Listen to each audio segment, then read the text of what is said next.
Jadi perizinan itu merupakan satu instrumen untuk mengontrol tata kelola perikanan yang berkelanjutan secara efektif.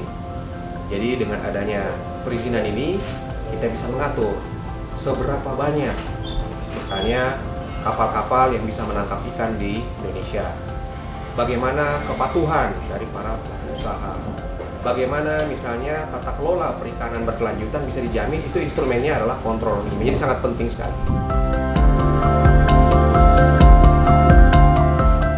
Nah, dari sisi perizinan sebenarnya yang kita kelola sekarang ini hanya dua sebenarnya, yaitu SIUP untuk perikanan dan juga SIPI-nya. Ya, SIPI. Jadi SIPI itu surat izin penangkapan ikan, dan juga untuk kapal ikan dengan SIUP-nya khusus untuk perikanan. Nah, ini pun dibagi lagi, kita hanya berfokus kepada yang 30 gross ton ke atas, itu pusat. Kalau untuk kapal-kapal yang antara di bawah 10 gross ton, ini sebenarnya tidak melalui kita. Ini dan bahkan ini sudah kita sudah waive, kita sudah meminta kepada melalui satu surat edaran bahwa tidak perlu lagi di bawah 10 gross ton, ini tidak perlu. Karena apa? Ini menjadi bagian dari upaya kita mendorong misalnya Undang-Undang Nomor 7 tentang perlindungan nelayan, di mana nelayan di bawah 10 GT ya silakan melaut aja. Yang penting kapalnya laik, operasional, silakan melaut tanpa harus adanya kewajiban izin segala macam. Kemudian yang kedua adalah antara 10 sampai 30 gross ton, di mana kewenangannya ini ada di pemerintah provinsi berdasarkan Undang-Undang Nomor 23 tentang undang daerah, itu ada di situ nantinya. Karena ini provinsi yang kelola, ya otomatis bagaimana tingkat kepatuhan, tata laksana segala macam ini harus dijalankan oleh pemerintah daerah dengan mengacu kepada aturan yang undang-undang yang sudah ada. Nah, kita berfokus kepada yang 30 gross ton ke atas.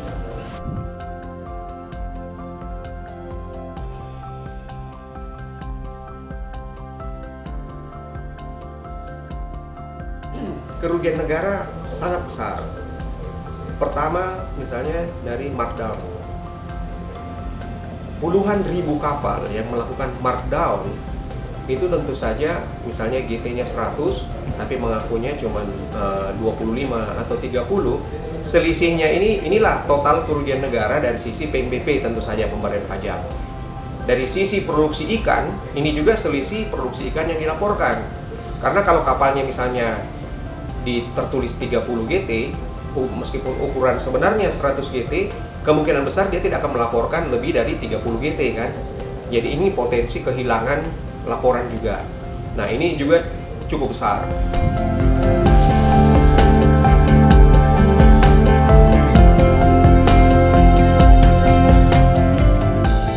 Ya, ada faktor yang menyebabkan kita mencabut SIUP perikanan. Saat ini kalau kita mencabut, kalau tidak salah total 368 ada SIUP yang kita cabut, terbagi atas dua bagian besar.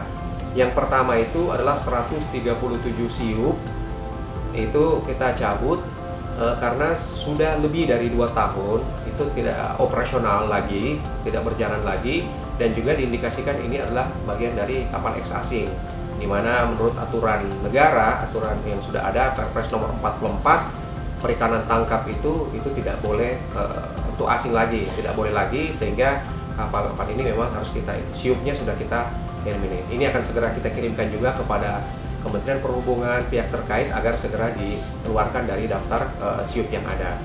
Kemudian yang kedua, yang kita juga lakukan pencabutan SIUP itu adalah terkait sekitar 231 SIUP, di mana ini adalah kapal-kapal yang sudah diberikan SIUP-nya lebih dari 2 tahun yang lalu, ada 3 tahun lalu, ada 4 tahun lalu, ada 5 tahun lalu, tapi mereka sama sekali belum melakukan realisasi kapal.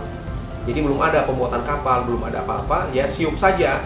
Nah, kekhawatiran kami, SIUP-SIUP ini bisa diperdagangkan, bisa juga dibuatkan CP bodong, segala macam, sehingga nantinya justru ini menjadi pintu masuk bagi IUU fishing. SIUP-nya sudah diberikan, kok kapal-kapalnya tidak realisasikan, dan cukup lama ini. Makanya ada perorangan, ada perusahaan, ada yang KUB, ada macam-macam. Ini kita tertibkan, kita cabut saja SIUP-nya.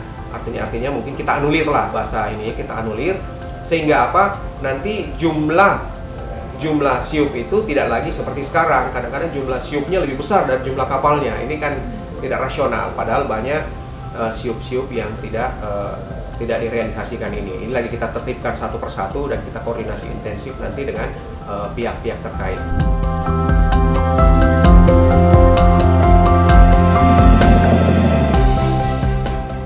Ya, yang pertama kan markdown kapal yang cukup banyak ribuan itu kita dorong untuk daftar ulang. Mereka harus registrasi ulang, ukur ulang, daftar ulang.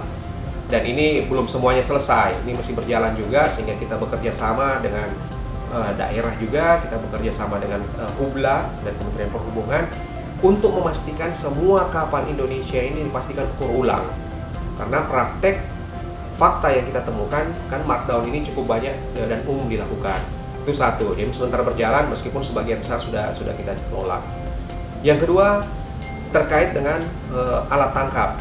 Cukup banyak juga yang masih menggunakan alat tangkap tidak ramah lingkungan, sehingga ini mau tidak mau harus kita selesaikan karena dampak ekologi, sosial, dan ekonominya cukup besar.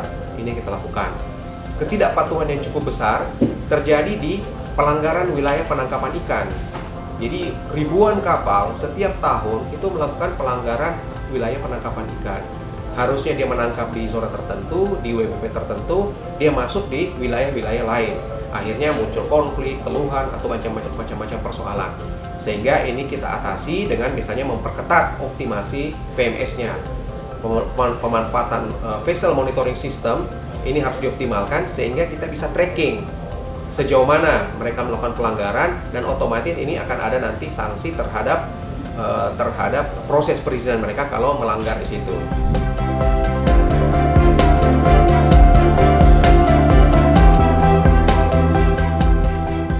Harapan saya ya adalah pengusaha perikanan, nelayan Indonesia ini bisa mendapatkan manfaat yang optimal dari potensi perikanan yang ada. Mereka bisa mendapatkan manfaat ekonomi, mereka mendapatkan keuntungan sosial, tidak ada konflik, ada kepastian hukum. Ini tentu saja yang kita harapkan. Nah, tentu saja untuk mencapai ke sini, ini perlu ada transformasi yang kita lakukan. Yang dulunya belum diatur, yang dulunya tidak dicek, yang dulunya tidak diperiksa, sekarang ini ada proses kita untuk mendorong ke sana. Dan kalau ini terwujud, otomatis dampak dan manfaat kepada negara, ini manfaat kepada nelayan, pendapatan, income, dan juga untuk pengusaha ini otomatis lebih baik lagi. Kita sudah diuntungkan karena Ibu Menteri sudah melakukan langkah yang sangat radikal mengusir kapal-kapal asing.